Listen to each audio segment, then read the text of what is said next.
Hey, Mad Blender. Hey, Sarah. Welcome. I'm wondering because where I'm broadcasting at hello, yes.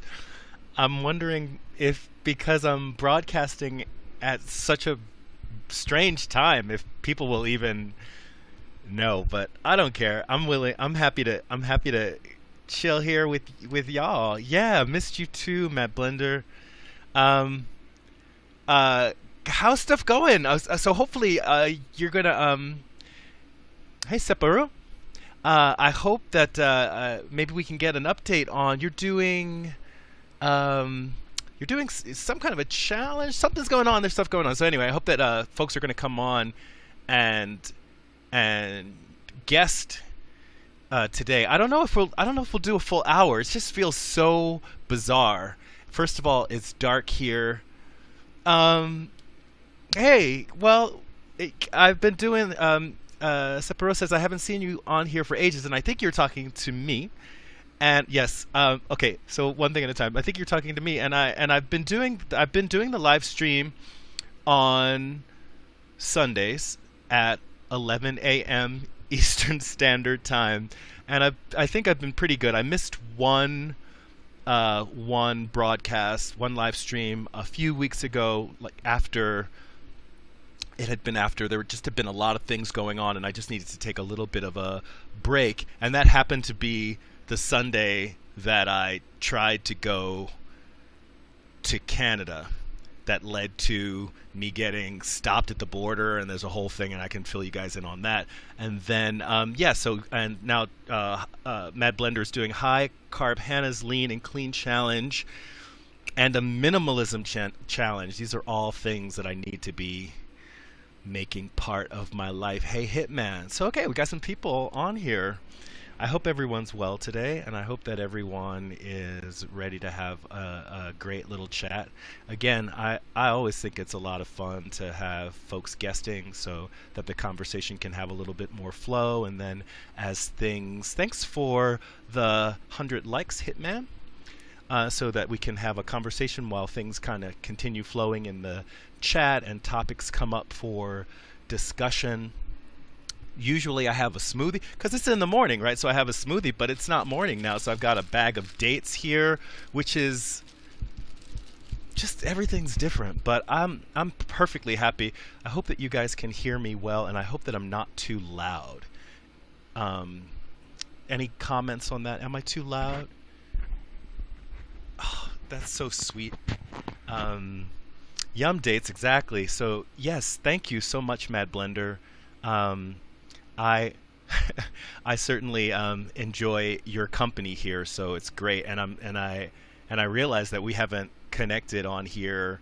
It's been a couple of weeks since we've been together on a live stream. So I'm hoping, again, as I said, I'm hoping that I have a chance to chat with you, just to catch up. We can since it's evening and this is a little bit of I'm good. Okay, thank you, Hitman. It's been it's evening and things are cash. I was in New York, y'all. I was rolling in the Big Apple over the weekend. Hey, Lily K. Yeah, I was in Big Apple for the weekend. I don't know if you guys are aware, but I'm the founder and the director of a theater company in Brooklyn. In fact, I've been supposed to talk about this. So, back in October, the theater company that I founded was listed in the Village Voice as best community theater in NYC.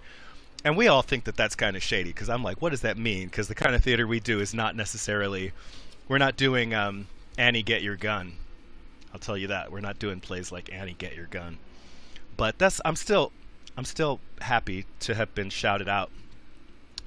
And it's certainly helpful in trying to garner support for the work that I've been doing in New York City. However, while I'm here in Detroit, you guys know that you might know that I'm organizing the Pedagogy and Theater of the Oppressed conference. That I should be plugging more because I really hope people come. It would be really disappointing to have spent over a year planning this conference to not have anyone come. But yeah, so that's going to be in Detroit, really kicking off. No, the Pedagogy and Theater, Mad Blender asked if it was going to be in New York City. No, the Pedagogy and Theater of the Oppressed conference is going to be here in Detroit, where I, basically have been volunteering my time working on several projects, and this is one of those projects. So with that said, I also hope that folks have had an opportunity to look at some of the videos that I've made recently, the Organizing for Beginners videos, and there are 3 of those that have been posted so far. And yeah, I wish you lived closer too, but I believe I'm like 98% certain that I'm going to be driving out to back to New York in the spring.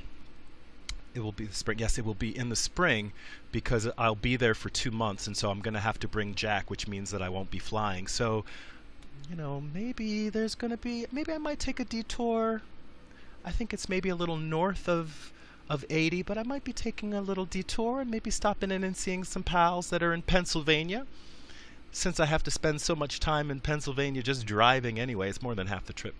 So that's something that I'm looking forward to, an opportunity to connect with some folks as I'm driving back across the country to return to New York City in April. So yes, I think it would be awesome too. So thank you, Mad Blender. So a couple of other things. So what we talked about, I talked a little bit about the Organizing for Beginners. I don't know if people have had an opportunity to watch those videos, but I'm happy that this is an opportunity to have some more, to take questions from people and have people talk about their experiences, which people can just, you can certainly leave questions in the chat, or you can jump on and have some, and we can have a conversation as well.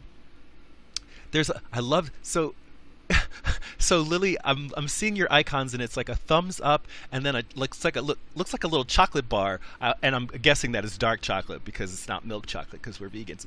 But and then it's a hand clap, and then a chocolate bar, and then a hand clap and a chocolate bar. But whatever it is, it's a little beautiful piece of artwork there. So I'm excited about that. Anyway, so there's some other things that I would be interested in talking about. That I'm prepared to talk about a little bit. One of them is, this issue of the monetization of videos, and whether folks have felt that their channels may be stagnating now because of either not monetizing videos or people feeling like there's been a shift in their channel. I'm going to be honest with all of you, and I'll probably make another video about this. I have seen thumbs and claps our hands, and I changed the colors. Oh, nice! Oh, nice! Cool. Lily K is saying that the icons that we're getting in the chat box are because of, and I wish I could show you all, but I don't want to jack up my whole thing, but I would bring it around anyway. So all that said, we could talk about the monetization of videos on YouTube and what mixed feelings people have about monetizing their content. I'd also be happy to talk a little bit more. There have been some developments in the Tomi Lahren Trevor Noah. Tomi Lahren is a I don't know how to describe Tomi Lahren. Is a media personality who has some very strong anti-Black Lives Matter, most of the opinions are, anti-left, anti-liberal viewpoints, and some say, as the spokesperson, a spokesperson for the alt-right, the alternative right. And so Tomi Lahren was a guest on the Trevor Noah show, and some people say, whatever have you. There was a conversation, and Tomi Lahren did not seem to be able to directly respond to several questions that Trevor Noah had on the show, whatever that means. Some say, he destroyed her, but the manner that the way he carried himself with her, I think was very respectful. I probably would not have been able to contain myself in the way that he contained himself while he had Tomi Lahren guesting on the show, which is why they're never gonna let me and Tommy Lahren be in the same room together, not publicly. Anyway, that's to be said. Anyway, that's all fantasy land, right? Because that's not gonna happen. Who knows, right? And then Tommy Lahren was supposed to appear on The Breakfast Club with Charlemagne the God, and they canceled that. But it turned out that they ended up getting together, and there are all these photos floating around with Tommy Lahren and Charlemagne the God, who's an African-American radio DJ, and people felt like it was inappropriate. Just in general, it was inappropriate for these two high-profile media personalities, both Trevor Noah and Charlemagne the God, to give a platform to this ultra-right conservative figure who probably is doing enough damage without people getting to hear that voice. And so now there's been some backlash, and Charlemagne responded to this backlash by basically saying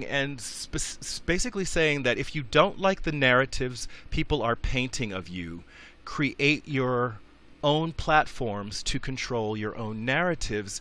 And of course, in the mainstream, if people aren't aware of, personalities like, Francesca and Lovely T, and I'm trying to think, Cat Black, and, all these wonderful folks who have these, loyal followings on YouTube, but don't have the media machine like The Blaze, for example, behind them, like Tommy Lahren. And so for him to undercut specifically these, black female voices, to say that, there aren't people who are actually trying to start platforms, not to mention the fact that the Black Lives Matter movement is itself a platform that has been started and is supported by not only black Americans, but by millions of people who want to bring attention to some of what has been going on in the country.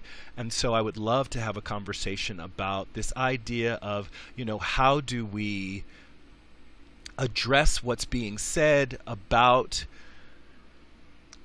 progressive movements without just giving them a louder microphone. And, how do we feel about, what is there to be said about the fact that some of our, cherished voices aren't really getting the attention that they deserve while Tommy Lahren is on the Trevor Noah show. I would love to see Cat Black on the Trevor Noah show. And I don't know if all of you know Cat Black, but you can just look up, I believe it's K-A-T B-L-A-C, and I'll put a link there. I'll just Google Cat Black myself. But Cat Black, one of my favorite YouTube, no, maybe it's Cat Black spelled like the regular way. Oh no, it's Cat is K-A-T and Black is B-L-A-Q-U-E. So, and I am going to copy and paste a link to Cat Black. Yeah, absolutely. Yes, Mad Blender. Now, of course, I've been talking for a little while here, so I'm going to look in the chat and see if we have any questions from all of you or comments from all of you. I saw a video. She was just talking about stereotypes. Yes, so you're familiar. So Lily K, you're familiar with Cat Black, and I guess we could also talk about who are some of your favorite voices out there, and a lot of the folks who come in to watch this particular stream are vegan. But as you guys know, that I talk about lots of things. I talk about race. I talk about LGBTQ issues. I just talk about life. I talk a little bit about Detroit, and I try to share with you things that are going on around me in my community. And most recently, I've started talking about community organizing and some of the basics that people might need. So with that said, we could talk about that as well. I'm trying to see if there's anything else that I have. Nope. And then I don't know if anyone has had a chance, but I also just posted a video on white supremacy, which is not going to be the last video that I post about white supremacy, and I'm going to explain why I posted another video about white supremacy. I have been getting a lot of flack in comment sections, both on channels that I frequent or videos that I have watched where I have felt the need to comment, and it is generally that Hitman, thanks for following me. And generally what I get is either a full-on denial of the existence of a system of white supremacy that exists at least in the United States, but also that the comments that I get are clearly about people feeling personally attacked. And so I felt like it was important to make a video about white supremacy that made clear, at least to me, that I don't see white supremacy as a set of culprits and a set of victims. I see white supremacy as a system that really is toxic to everyone. There's no winner in white supremacy. Even, hey, Redneck to Vegan. Redneck to Vegan says, I see white privilege in public schools big time.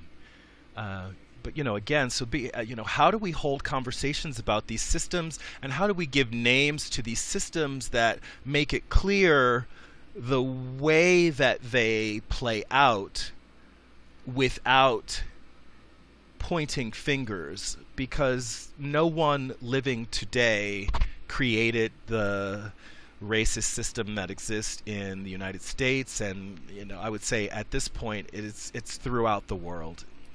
No one is. I don't think that there's any place in the world that is connected to the mainstream, right? That's connected, that doesn't feel the impact. Hey, Kiwi Banana Gal, Kiwi Banana, how are you? I'm wondering. I'm guessing that I'm seeing you because I'm broadcasting at a different time. So I think there's going to be some benefits to the fact that I am broadcasting now. So many people believe. Mad Blender says. So many people believe racism is over and that white privilege doesn't exist. Redneck to Vegan says, I feel it has and is becoming more about money than skin color. Yeah, and that's one of the things that I bring up in the video, the fact that white supremacy is an invention that is in the service of capitalism. It's not in the service of white people. It's in the service of capitalism, and it uses this system as a divisive tactic to keep. It was something that was created to ensure that poor white people and enslaved Africans would not collaborate in the overthrow of the elite at the time. And it was something that happened often enough that they needed a strategy to address it. And the strategy was the bestowing of this thing called whiteness on people like the Irish, and later people like the Italians, later people like Jewish people, who became the beneficiaries, who inherited whiteness as part of coming to the United States. Just to ensure that they would fall on the right side and become part of what is a social control mechanism. They are the first line of defense between the elite and those classes that need to be suppressed so that we will always have a low-wage labor force in the United States and throughout the world, because we see it playing out, I would say, most harshly not in the United States, but in other parts of the world where brown people, and I would say a majority of them brown women, are being exploited for their labor to create the products that we then on this side of the ocean are mobilized to consume. Many of them luxury items, many of them things that we don't need at all. We would be able to, we'd be able to get along just fine without many of the things that are being assembled by low-wage workers all over the world, and that we are, in the Western world, mobilized to consume. So, have you seen the true cost? Something called The True Cost. Matt Blender says, have you seen The True Cost? That's the title. And then in France, there's also the problem of color blindness and of equality. People are sure that we are all equal because it's something. How can I say insidious?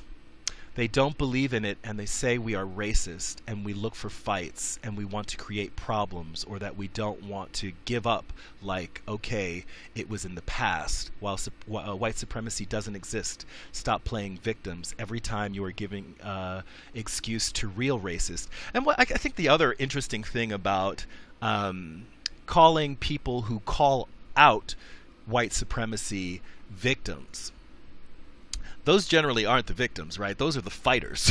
Those are the people that, in a system of white supremacy, you have to actually feel a little bit threatened by, because those are the people who are threatening the status quo. Just saying the word white supremacy makes the invisible visible. And by making it visible, it can be targeted. It can be attacked. It can be hopefully dismantled. Rednet to Vegan says the younger generations are associating and grouping according to income level over skin color. And, again, as I said, I talk about these things in the video. White supremacy isn't about simply, having white people dislike black people. I would say in America, I would say that there is an epidemic of non-white people who are the promoters, who are the maintainers of white supremacy.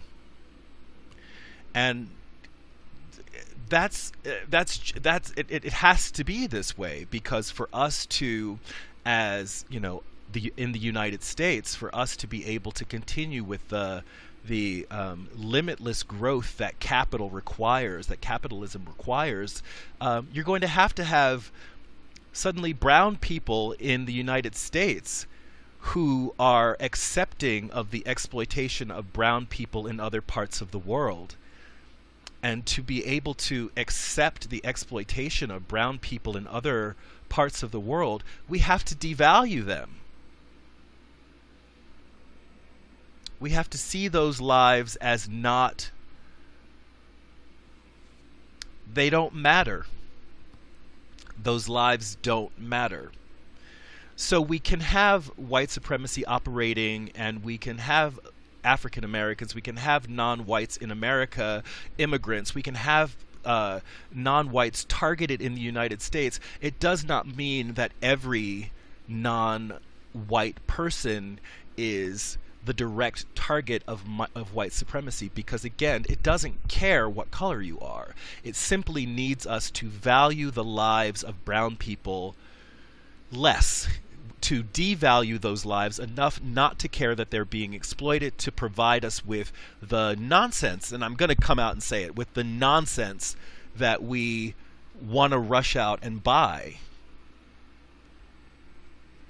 Trivegan says most of our taxes are allocated to war. Again, even with war, when we talk about war, the violence that is being perpetrated by, our country in places, it's not happening to white people.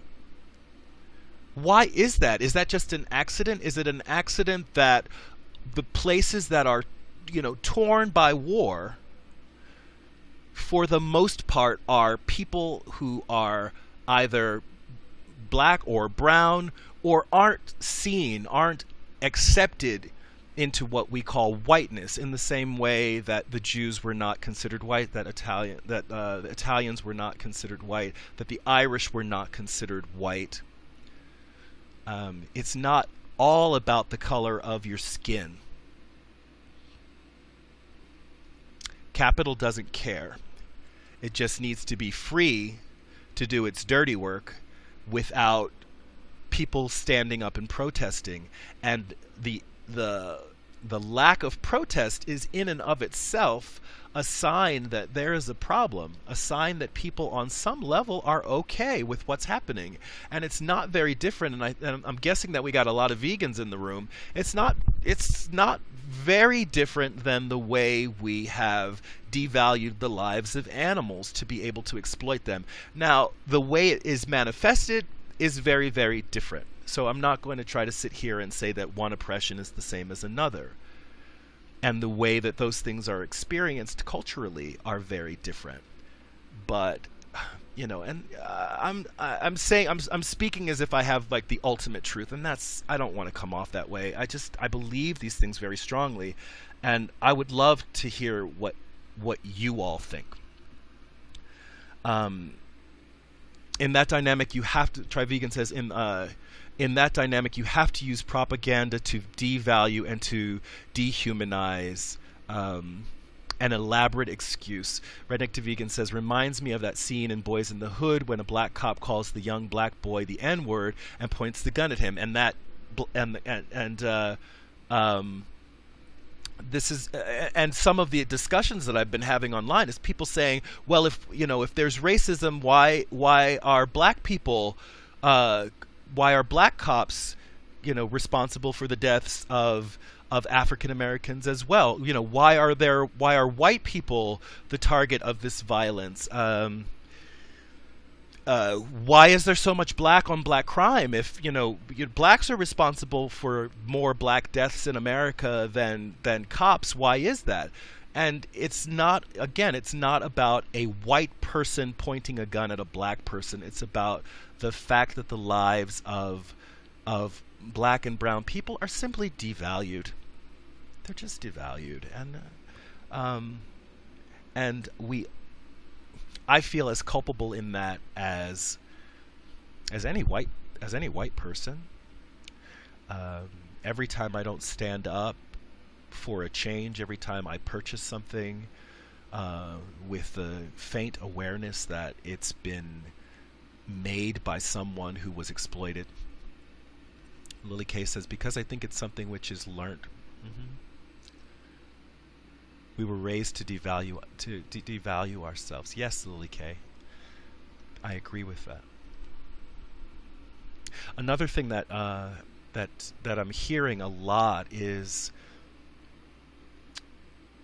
in response to the way that African American communities are policed. A lot of the responses have to do with, it's basically saying, well, but black people are, Matt Blender, thanks for the likes, that black people are more violent. And of course, I don't know if this is true, if it's not true. I'm sure that I could find a statistic to tell me that it was true. I could find a statistic to tell me that it wasn't true. I think it's more important that we stop trying to look at a behavior that is a symptom of a much larger problem. How does a people exist through 265 years of slavery and then black codes that were introduced afterwards, and vagrancy laws, and the current prison industrial complex, and just seeing black lives treated like garbage, and not have a sense that even themselves, there's a sense of internalized hatred. And like Lily says, we're raised to devalue ourselves.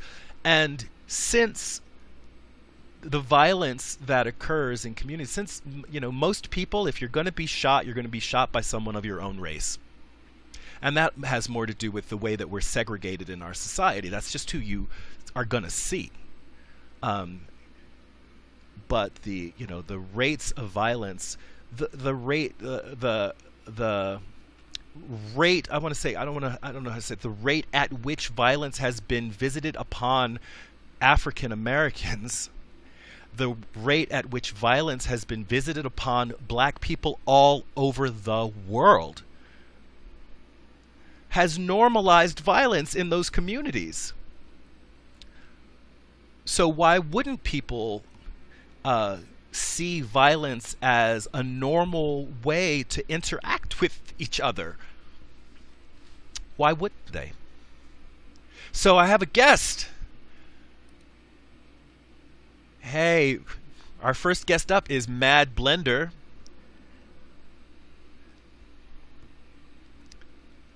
So, All right, I'll be right out, honey. Okay. Is Molly staying? Hey. hello. Okay. My daughter just got home, so. Welcome home, daughter. What's up, girlfriend? How are you? Oh, I I'm have good. you. I have you on my phone too, so you're echoing. Hold on. Okay, here I am. Hello, welcome, welcome. And I'm just trying to see if there's anyone else who's come in that we should say hello to. Nikki Wonderful, thanks for inviting friends. I think that's yeah. So hello. Yeah, it wouldn't work for me yesterday. Try vegan. I tried to broadcast and it wouldn't. YouNow has been acting up for me, so here I am. You tried to broadcast and it didn't work. And it didn't work. So I tried to broadcast Sunday and it didn't work. Oh, I know. I was so excited to see you, and then it was the night before last. I tried, and I couldn't get on. So. Oh, bummer. Well, here we are, and here we are together. Yeah. Yeah. You know, Nikki Wonderful says YouNow has been acting up for everyone, so that might be something. There might be a video in that. I might have to do some investigative journalism there. But exactly. What's up, man? What you got for us today? Well, I got in the guest queue earlier when we were talking about the links, between capitalism and racism, and I was talking about that documentary. It's called The True Cost that I just watched, and it was basically talking about, it's on Netflix, it's great, and just like pretty much how mass consumption, when mass consumption started coming into play in the early, or mass production, mass consumption, consumerism, started coming into play in the early 1900s. Mm-hmm. We started, hold on one second. Mm-hmm. Oh, did you go away? That's not allowed. Okay, so hold on a second. We just lost Mad Blender, and I hope it's not. What is that? I wish I knew how to get people. I'm afraid to click on anything because you never know what's going to happen. So hopefully, yeah, I think she had a problem. What's interesting though, I'm gonna show you guys what I'm reading right now. I'm actually rereading. It's Maria Mies, and the book is Patriarchy and Accumulation on a World Scale. And so, it's a book I'd read before, but I felt that I needed to pick it up again because it really does focus on how capital capital is at the center of so much of the large scale exploitation that happens in it, because capital needs access to a lot. Capitalism requires access to a lot of cheap labor, cheap materials, and it actually, this book really lays out in a very clear way, and this is really more from the perspective of women. If you can see, the subtitle is Women in the International Women in the International Division of Labor. Hey, welcome back, Mad Blender. I hope you're gonna jump back on here and we can have you pick up right where you left off. But again, talking about, and it specifically talks about how it's the International Division of Labor, and how in some parts of the world we have people who are mass producing, and then we have in other parts of the world, mostly in Europe and the United States, you have people being mobilized to be mass consumers. And so, I'm so sorry, I have to go back to work. Oh, Melissa, thank you so much for stopping in. Kiwi Banana is heading away, but I'm so glad you were here. Okay, we're gonna we had a guest. We don't have a guest. Trying again in a second. Wow, this I always feel when we start out, I always feel like, oh, what am I going to talk about for an hour? And then I start running my mouth, and suddenly the hour is over. So here we are, waiting on Mad Blender. All right, it works. All right, I'm gonna say nothing. I'm gonna let you just say everything that you have to say before you get dumped off again. Okay, so talk to me. Okay, so let's see if I can get back on my train of thought. I was talking about mass consumption, mass production, and basically, so this is something I found interesting. Like, for example, we buy so much crap, first of all, but just like take clothing, for example, like we buy a whole ton of clothing, right? And then we think like, oh, it's okay if I keep buying stuff because then I'll just, because it's okay if I keep buying stuff, I could just like donate it to the Salvation Army, say. And then it turns out that only 10% of the stuff we donate actually gets sold at these, secondhand stores. So what do they do with the other 90% of the stuff? They ship it off to places like Haiti, for example, and then the people working in clothing, like sewing and what are they called, like garment workers and everything in Haiti lose their jobs because we're sending all of our excess over there. We're sending all of our unwanted stuff, our excess over there. So the prices are so cheap that the garment workers and the people making clothes over in Haiti can't even afford, can't work. And we're doing this in all kinds of different industries. And that's why, developing countries and just have it so shitty. And we're like the other thing it talked about, like in Bangladesh, the garment workers are paid such low wages. It's ridiculous. And they have no regulation or anything, so these people are just treated horribly. And here in the United States, we go about our business and we don't even care, or we don't, it's not that we don't care, we don't even think about it. And even if we do think about it and it's presented to us, it's not something tangible for us, I feel like. The same with just everything. Like, you hear about racism, you hear about all kinds of discrimination and stuff, but people don't think of it as real. Like, it doesn't affect their personal lives, I feel like. So people don't take it seriously. I don't know. But, I swear, the more I learn about capitalism, globalism, our whole system in general, the more I want to puke. Oh. It's so come on. and just, I got you. You know what? And seriously, people do not need billions of dollars. People don't need billions of dollars. People should not be allowed to have billions of dollars. When there are people that literally have no freaking food to eat. God damn it. Right. I mean, you better be careful. They're going to call you a radical. They're going to say you're anti-American. They're going to call you a communist. They're going to call you a socialist. Yeah, that's okay. I'm all right. You're okay. You're okay with that? All right. Yeah, because that's the thing, is that there's my daughter. Hello, you're a celebrity. I've seen you in several videos, so welcome. Thank you for joining us. Thank you for joining us on the live stream. So what's interesting is that this goes back to, I think we talked about it in the last stream. We were talking about how things are so reversed. Things are just so bass-ackwards, if you'll excuse the turn of phrase.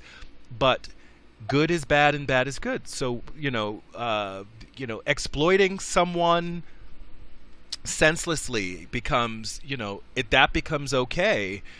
Someone having billions of dollars and using it to buy things that are bad for the environment. The biggest truck. I remember when those big trucks were thing was having the biggest car you could have, and we knew that those were polluting the environment, but everybody had to have one. Yes. In the meantime, in the Go ahead. meantime, the ice caps are melting, and that's Ugh. okay. That's okay. That's okay. So bad is good, or at least bad is okay, and good is bad. Like, to talk about it is radical. Yes. To stop eating animals is radical. But to allow the environment to go into a nosedive is what? Don't be, you're exaggerating. And now, of course, we have a president who would stand Doesn't behind even that. believe in it. Yeah. Doesn't even Believe in it, believe. right? But he Well, might and that's believe in ghosts. I don't know. He might believe in ghosts. Yeah, well, and that's the thing. We've like pretty much we exploit our natural resources like to no end, and then we go to other countries and exploit their natural resources, Mm-hmm. and then we force people out of their homes that they've lived in for years and years, that have sustained them for years and years. They Mm-hmm. come to like the United States, for example, and then we tell them they're not allowed here. Like, Right. it's very frustrating. Lily Kay That. just said, is it that much of an insult in the USA being called socialist or communist? It really is. Like, you'd think that was like a bad word. Like, Mhm. seriously, it is. It might be changing now. It might Yeah, I think actually so. be changing now, at least socialist. I think people are, but Yeah. again, I think when I was in I don't in France, there have been several socialist presidents. Yes, Lily Kay, fill us in. She from France? Um, and then okay, Miss Mimi is saying that, have you heard about Bikini Islanders? Yes, so in France there have been socialist presidents. It didn't end the world. I mean, I don't know. Actually, I'm not even going there. But Well, yeah, no, yeah. I know. I was FDR. gonna. Oh, go Come on, ahead. come on. No, no. No, I was just gonna say, even what they say, like Russian communism and stuff like that, they say wasn't the way that they, their government wasn't actually truly communist or socialist to begin with. It was more of like a state. It was more state capitalism. So people have this. I think, and we have the United States, at least, we have this poor perception of socialism and communism, largely based on what happened with the Soviet Union, Hmm. if I'm correct. Hmm. Hmm. And in all reality, pretty much we know nothing. We don't know what we're talking about. That's pretty much what's going on. We don't know what we're talking about. So And this uh, the jump to defend capitalism at all costs, knowing at this point that it's such a destructive force. Lily Kay says, "Ha, I did not help. They are all the same now. There's no real difference. There's mm, and I think that has a lot to do with globalization, right? We're becoming a global economy, and everybody's just doing what they can to be effective, right? Not to come in last." Many European countries with their apparently superior culture have adopted socialism, yet European supremacy doesn't suit the capitalist agenda. Trivegan, you need to get on, because you need to explain that to us. Oh, Leslie went away. I don't know what happened, but I'm gonna say thank you, Mad Blender, for jumping on and for bringing that information. And I'm gonna be sure to check out, and I hope others will check out as well, The True Cost, which is available on Netflix. And I'm sure if folks Google that, you'll probably be able to find it somewhere online. I have no one in the guest queue, but Trivegan, what you've just said about many European countries with their apparently superior culture have adopted socialism, yet European supremacy doesn't suit the capitalistic agenda. That is a very, very loaded statement, and I hope that you'll come on and guest. Lily, I would love for you to talk a little bit about what you mean when you say that they're all the same. What is that about? Nikki Wonderful says, "Try vegan, you should guess." So I've got some backup here in the crowd saying what should happen. Some other things that I've been seeing recently, and they're things that have probably been out there for quite some time. There's Leslie. Hey, I don't know what happened. You can maybe type in. I think you just fell off, and again, if something is just going on with you now. It could be that you now is just getting really popular. Try Vegan says, okay, give me a few. So I'm gonna vamp in the meantime, unless someone else wants to jump on and guest. Lily, if you're interested in guesting, I'd love to hear a little bit about why you feel that they're all the same. And I'm thinking what you're saying is that socialist, capitalist, democratic, democracy, whatever that might be. I would love to know what you mean by that. If you'd like to come on, obviously anybody can come on and guest. I'm sure that there are lots of thoughts that people have, and it's just sometimes easier to just have someone's voice and just hear a fresh voice and hear a fresh opinion. Something that I experienced for the first time, TYT did a segment where they were talking to. I'm going to actually look it up. I should get a little bit better about this. I'm just going to check my history really quickly and see if I can find the name. TYT did a piece. It's the Young Turks politics. I'm going to copy the link and post it. They were speaking to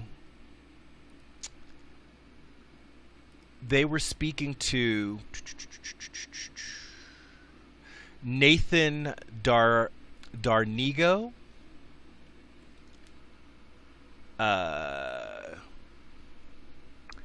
at a conference that was hosted by the National Policy Institute, and Nathan, I believe, maybe it's Demigo is the name of the individual, and he spoke, I'm not going to say eloquently, but in a voice that was more calm than I think I've ever heard someone speaking speaking, I guess, very rationally about white nationalism, about this idea that we don't get along, y'all. We don't get along, so we should just have a country for white people, a country for black people, a country for Mexicans. And of course, I'm listening to all this and thinking, well, it sounds like you just want a country for you. And then it doesn't seem like you really care about everyone else, but it doesn't matter. But it was a fairly, I've posted the link so folks can go and check it out. But and I will probably make a video about this. Is that when people talk about this idea of go back to Africa, send those immigrants back, this idea that we don't want other people in the United States. Well, part of this, white nationalist, which I think is connected to white supremacy, that ideology, comes this idea that everyone else should leave. And the question that I'm left with, variety is the spice of life. I'm right there with you, baby. And you sure spicy. You sure spicy, Nick. Anyway, so all that said, I always am left to question, does that mean that, American interest and European interest will get out of Africa? Does that mean American interest and European interest will get out of South America? So that we'll have, a truly separate, we'll have these truly separate, homogenous nations? And of course not. How long do you think a nation, European nations and the United States would last if there were not interest in Africa, if there were not interest in South America and Central America? Were really different. They had really different agenda and different issues, and they wanted to deal with. But at the moment, they all want to win. So, and I'm guess so. Lily is saying the right. So the right. the right, I don't know how to call it in English, but it's more capitalist. The right is more like capitalist, and I'm guessing that the left is probably what more progressive, and socialists would generally be seen as more progressive, Lily Kay is saying. And they were really different. They had a really different agenda and different issues, and they wanted to deal with, and I'm guessing they had different issues they wanted to deal with. But at the moment, they all want to win, and so they will use the issues of one another's to win. So everyone's moving to the middle. That's very similar, I think, to what happens in the U.S., so that everyone becomes a moderate. Everyone becomes a moderate until there's really no difference between one or the other. The last president, Sarkozy, used the ideas of la droite extrême. I wouldn't know how to say it. I want to go to France one day and see. There's so many things. Our right is your left. These are all things that I wish that some people would jump on here and explain to everyone. The other thing that we miss when we don't have people guesting and just writing in the chat box is, if I miss it and I don't read it, that means that the people who view this later on YouTube aren't going to catch so many of the interesting things that are being shared in the chat box. So, Lily is saying maybe another time. It's soon. It's almost midnight in France. Okay, yes. So maybe when I do a stream, when I go back to doing the stream on Sunday, there will be another stream, y'all, on this Sunday, 11 a.m. Eastern Standard Time. But just so people who are watching this right now, the chat is on fire with a great discussion about what is the state of politics in France right now. And it sounds to me, although I made the mistake of once saying this to Maureen, a privileged vegan, that it sounds a lot like what is happening here. And that was very quickly shut down to be told that it was very, very different. And so I'm not going to make that assumption, but I will look forward, Lily, to having you jump on and guest hopefully during the next live stream. So goodness gracious. Okay, so we only have a few minutes left in this live stream.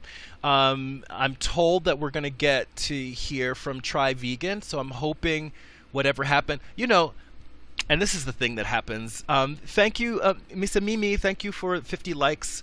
Yes. So Lily, yes. Thank you. Good. So I'll look forward to having you jump on as a guest in the next live stream on Sunday. Okay, look at what's going on here. Surprise, surprise. Just when you thought it was safe to go back in the water. It's so weird. It's dark where you are too. Oh yeah, it's dark outside already. I mean, I don't have the lights. It's dark. Yeah, it's dark here. It's dark here as well. I just happen to have a big old thing. I have a big old light there. I can't pull it down, but I have a big old thing. Yeah. So hello, what's happening, man? Just winding down, man. It's exam time. Kids are getting ready for the holiday break. I've been looking online, getting some new tires for my bike. I think I'll go ahead and say it here first. I'm gonna make a commitment to try to go do a 100K ride up in Hayhira, Georgia on February 4th. So it's like 60 miles. So we'll see how it goes. I'm gonna go scout it out in the next week or so. But yeah, that's what I got going on. Nice. All right. So you're gonna be doing some riding. Are you training for that right now? I mean, I have like some base fitness where I could go do like probably like 30, maybe 40 and be okay. I mean, I could do 60, but I would be in bad shape for a day or two after that. But I don't. I want it to be fun. I don't want it to be a huge effort. So, but yeah, I'm gonna do some riding over the break and just get the bike ready and stuff like that. It's like a different type of ride. It's cyclocross, so it's gonna be it's like a road bike with skinnier mountain bike tires on it to ride the clay roads. Mm-hmm. So I'm gonna say this. I'm gonna say that the last time you were on, yeah, a lot's changed since then. Yeah. The last time you were on, it got hot, which is good. But we promised that we were going to come back, and we were going to pick up and talk about some of the ways that we might start to uplift the voices that we want to follow, the voices that we want to hear. How do we uplift what's positive about our presence on YouTube, whether that be progressives, whether it be vegans? And I'm wondering if you've had any time, not going to put you on the spot because obviously there's going to be another live stream, and hopefully there's going to be another live stream with you on it, but if you've given any thought to how can we, on the other side of just making it clear what doesn't resonate well with us, how can we uplift the things that do resonate deeply and that do address and speak to our concerns and that touch our hearts in a positive way, make us feel like more positive human beings? Wow, that's really well said there, Reg. I haven't really focused too much on that, but what I can say real quick, just right off the bat, without any thought behind it, is I just feel like if you go forward without an agenda and without an ego, and you have like true passionate beliefs in your heart, that you're going to focus on the positive and just try to ignore the negative. Like Michelle Obama said, if they go low, then I'm going to stay high. So it's one of those type of things that sometimes, you got to realize that it's a pendulum in life. Like sometimes, like I got real upset and some things got me in a rut, but then again, once I read a little bit more, gained a little bit greater understanding, had a better appreciation for the situation as a whole and the history behind it, it allowed me not to have any negative feelings and to go forward, with something positive. Like the whole issue I had last week stemmed from possibly a level of ignorance that I possessed concerning the history of the topic we were discussing. And now that I have a better, broader understanding of that, I have a more positive outlook on how I want to portray that message. I guess that's the way I could put it. Mm-hmm. That works for me. And however you are, however you're coming, I'm receiving you with love. But it feels like you had been wounded by what you were experiencing. It seems. I don't like to feel that way. And it seems like you've found a way to heal that. Well, a lot of times when I find out, like, as I get to understand myself better and better every day, every year, I become the strongest and fiercest when I don't understand someone's motives, and when I understand, basically, if I'm upset with somebody, I always try to take them back to the child. I try to go back to what it was like for them to be a child, what they experienced, and how, basically like a tuning fork, like you may hit it at one end, but that vibration, that resonance will transfer down the end of the tuning fork and vibrate tonally out the other end in almost like a different frequency, but magnified. So whatever's touching that child will come through in the adult. And I think that's what I've come to understand from that situation. And I actually feel a little bit of empathy or sympathy now, more so than anger. That's really interesting because I'm not sure if it was in Reveille for Radicals or in Rules for Radicals, but Saul Alinsky talks about an incident where he knew that for a campaign to be successful, that they needed a particular individual in the community involved who was loathed by most people in that community. And he pulled out a picture of a baby and said, this is that person as a baby. This is that person when everyone around them had nothing but hopes for the best for that individual, and everyone was ready to risk everything in the investment of that individual. And whatever it is that they've become now, we owe it to the child to, allow for change, to not to not give up. To not give up on them. And Grace Lee Boggs, who's an organizer who lived to be 100 years old and lived not very far from where I am right now, also talked about that for reasons not to engage through violence, because once we've used violence, it negates the potential for an individual to change. You know what's funny, Reg, is I just had I don't know, I'm about to share something kind of personal here, but I just had a conversation with my mother the other night about that very topic of how now as an adult at their age, when I was a young child, how, and I don't understand this, but how can you use physical force and dominance on an innocent, dependent child, like a slap in the mouth or something along those lines? Nothing like super aggressive, but like a pop in the mouth where, like, my lip was split.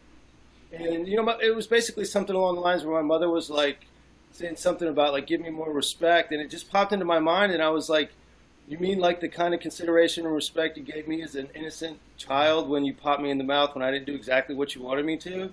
And I don't hold any animosity towards my mother, but I like to think about things. And one of the things that I cannot and still have not been able to compartmentalize and understand is how society accepts dominance and physical abuse on children, whereas now that my mother is getting to the age where she would be dependent on me and have to follow the directions and orders that I give her, if she didn't, you know, clean her plate or something like that and I popped her in the mouth, I'd get arrested. When in actuality, she's just as innocent as dependent on me as I was or any child is at 4 and 5 years old. And they don't ever want to get popped in the mouth. I mean, it's kind of hard to use physical aggression to teach and control people when, as a teacher, I realize that only works in their presence. If you really want to gain, like teach a lesson or instruct someone, you have to do it through kindness and love. There's no way that it'll ever be cemented and programmed through hate and violence. Yeah, I agree. Yeah. Thank you. You guys, Yes, I have no. I'm going to say this. We're at 6 o'clock, and I'm looking up and I'm seeing that we have, and I think it's Try Vegan and the guest, Nick.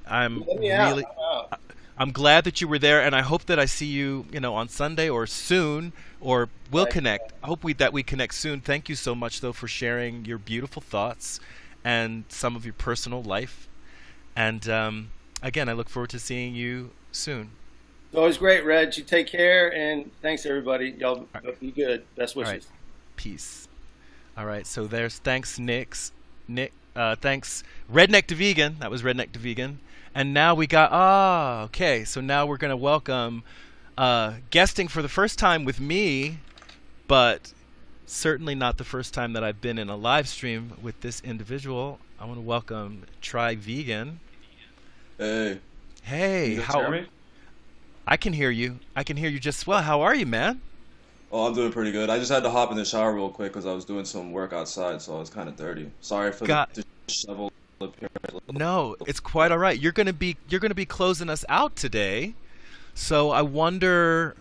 You know, one, there was the question, the statement that you made that I was hoping we could get some clarification for. However, I'm looking here and it's not. But you were talking about, for some reason, it's not letting me go back in the chat to see the question that to see the statement that you'd made. But you were talking about. I believe we were talking about politics, and we were talking about the differences between the left and the right. That might have been it. Or, you know what? I'm ready for anything that you have to say. We got a few more minutes here, and just wondering if you have some thoughts for us before we sign off for today. Okay, I think if I recall correctly or accurately, I think I said something about how, because we were talking about cultures and how the right will view America in particular as it should be a Anglo or a white nation per se. Yes. And yes. I was just saying how, you know, people will talk about European culture and how from their perspective, view European culture from the sense that it is superior in the fact that, and they'll usually cite ingenuity. You know, they'll cite go to space or new innovations, being able to push themselves to the brink whereas maybe culturally or scientifically or whatever, what have you, other cultures or ethnicities or races, however you want to classify it, haven't, you know. And I was just Mm-hmm. saying, well, it seems to me that a lot of European nations, if you look at standards of living, who have the highest standards of living, have come to the conclusion, at least within their socio-economic or political dynamic of their countries, that obviously socialism works for them, you know? Mm-hmm. So I just find it very strange that on one hand, you could say, and this is more specifically geared towards because the conversation was speaking about white nationalists, how they would say European culture and ingenuity is the top tier, but then they could so easily dismiss it in the sense of, well, the political paradigm, since it doesn't fit the capitalist agenda, they'll Mm-hmm. dismiss it and say socialism is a bad thing. And in the context of America, it's almost an insult, you know, where A it's dirty saying word. It's commie. un-American. Yeah, so it's just strange how on one hand you could say one thing, but then when it doesn't suit you, on the other hand, you could say another thing. And I always wanted to know that. Like, I would love to talk to one of these people and pick their brain and see where they're coming from because, you know, I think it was Matt Blender made a observation how when something isn't real to you, if it's on the other side of the world or it doesn't personally affect your life or your community, like whether it's locally or nationally, if it's something that's international on the other side of the country, you don't take it as seriously. Fire Mm-hmm. isn't as serious until it spreads to your house and then everybody freaks out. Mm-hmm. And I think that's kind of what is developing here in America is because the middle class in general has been shrinking.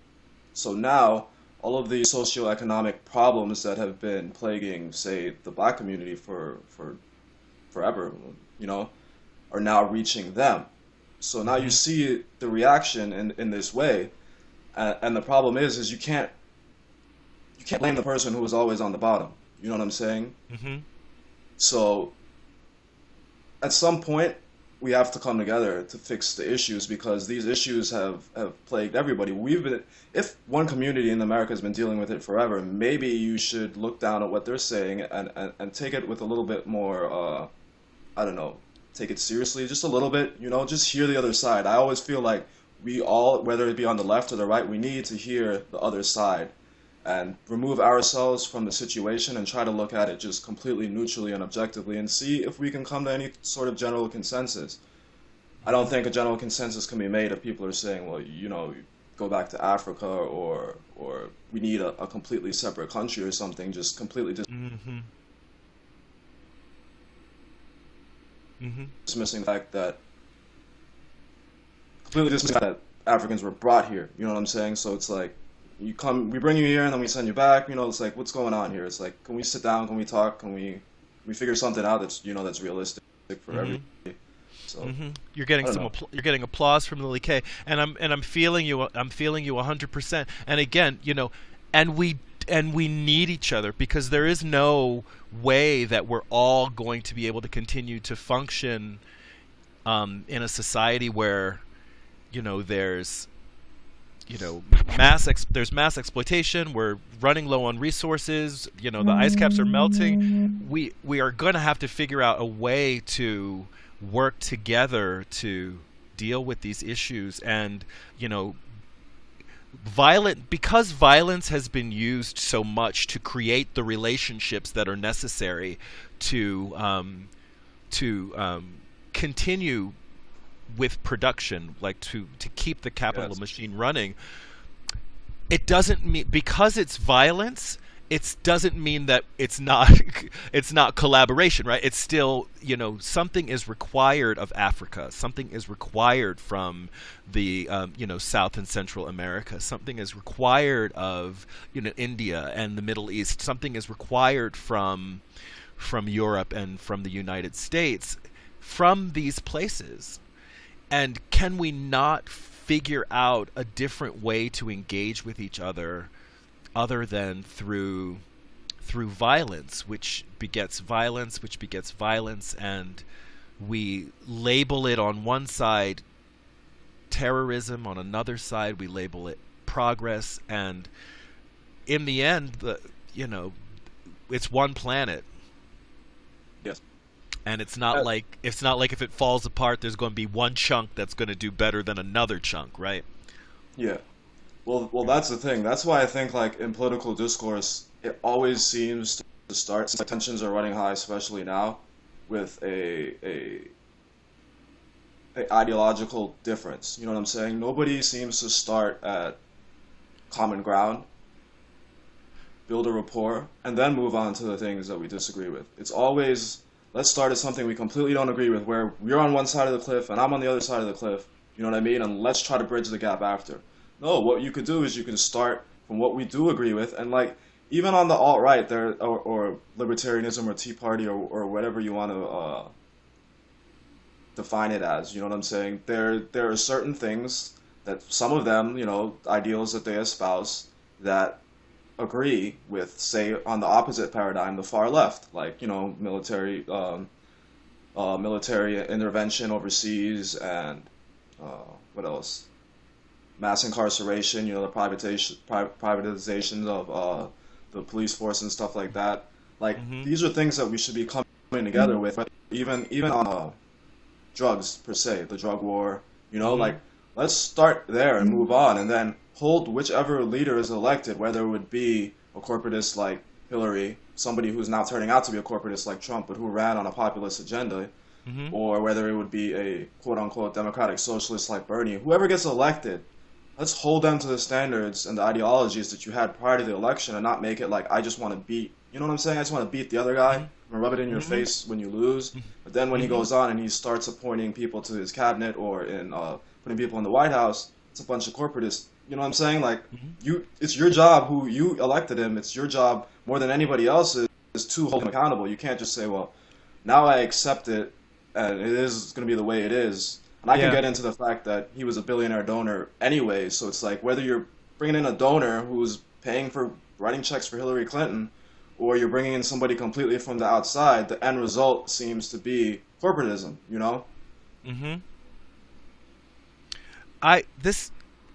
So you guys, this is, I feel like we're where we should be at the beginning of the hour, and all I want to say is, you've started some points. You've got a lot of buzzing going down. Yeah, I would love to do 2 hours, but I actually have a really important phone call that actually came in, and I obviously didn't take it, but I'm actually having a conversation with playwright Tracy Scott Wilson, and if you guys don't know who that is, find out who it is. An amazing African American woman who happens to be a playwright, an amazing one.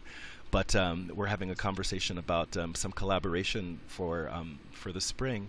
But that said, I want to thank you for starting a conversation that I hope we're going to pick up maybe in the next live stream, which would be this coming Sunday at 11 a.m. Eastern Standard Time. So many things have been shared. People were talking about the Dakota pipeline. People were talking about water, which so much is going on with those issues that I'd love to talk about. So I want to thank you for rushing and getting a shower and being able to hop on. And we should all be ready to guest on each other's live streams at all time. We should just consider ourselves always, we're always, ready to do these things. And so again, I want to thank you so much for jumping in and doing that. You're so incredibly articulate, and you're, I just really appreciate your analysis of our current politics and the world in general. And so I hope to have more time to ask questions, because I have a lot of questions about what you've said here. But that said, I gotta bring this live stream to a close. Yeah, it's my fault. I came late. So will you be back? Will we have you back? You know what? I'll be here Sunday. Normally, I don't come on Sunday because I'm actually watching football, soccer, which is not a really good enough excuse. So I'll put it aside and I'll come back. I was going to say VCR, but we don't VCR anymore. I don't even know if people know what a VCR is. But it used to be Well, that you you would just TiVo now, but now. There's TiVo if you've got that. I don't have TiVo. I have to watch things on the internet. But that said, I do want to thank you for jumping on and guesting. And really, I enjoy hearing you speak, and would love to have an opportunity to bring you back. yeah. But for now, I'm just going to say until later. And I hope you can get back to whatever it was you're doing, and hope that we see you on Sunday. Okay, I'll All definitely right. be here. All Okay. right, man. Thank you for having me. You're welcome, man. So, Try Vegan, awesome opportunity. First time having Try Vegan, something that I had been looking forward to for quite a while. Really thrilled. Thank you so much, Redneck to Vegan. Thank you, Mad Blender, for joining us on the live stream today. I'm feeling a little bit emotional, but hey, sometimes that's just how you have to end things, and hopefully we'll pick this up again. As I said before, the next live stream will be Sunday at 11 a.m. Eastern Standard Time. Thank you all for joining us for the live stream. Those of you who are going to be watching this on YouTube, please like this video. If you like it, share, comment, subscribe.